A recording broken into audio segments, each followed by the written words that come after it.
Hello, my name is Ron. Welcome to my channel, Return to Sender, about Canada Post. Today's video is titled, Please Google Me.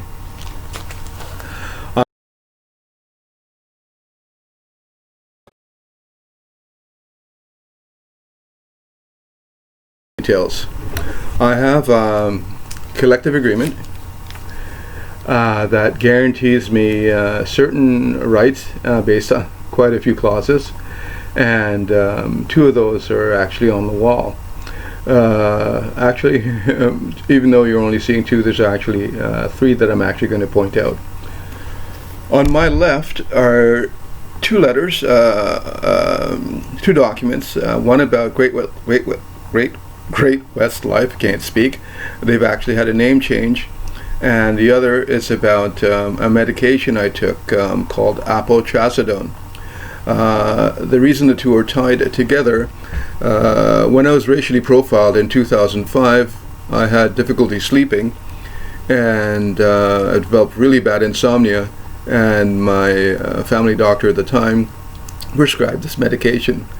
My vision was 20/20 before I took this medication, and almost within 24 hours of taking this medication, my vision was damaged severely, and that's why I'm wearing reading glasses.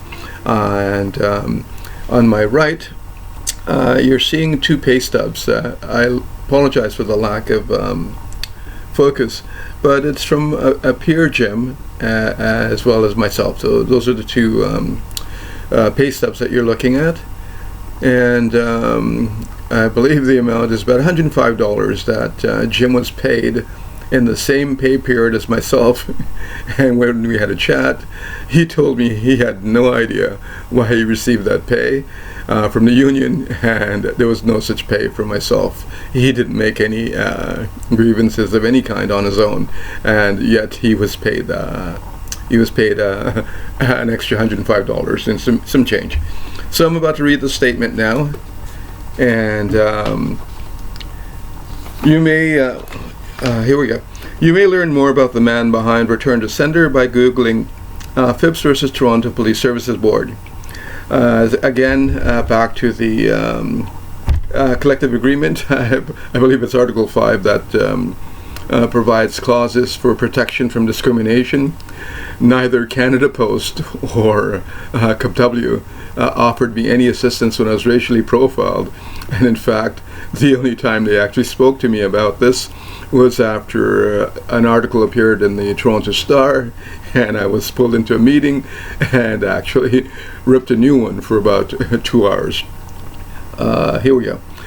I must repeat sincere thanks to Mr. Jason Thomas, whose pro bono legal service helped me set an important legal precedent in Canada. If Canada Post and CUPW refuse to offer a voluntary settlement, I'll need a lawyer skilled in federal, union, and medical or insurance law. Why? I was informed that there are no statutes of limitation on medical-related legal applications. I'll forego details to preserve what's left of my dignity, but the grounds will be clear to a legal professional skilled in medical and insurance laws. I developed several pathologies related to the toxic work environment I endured as an employee of Canada Post.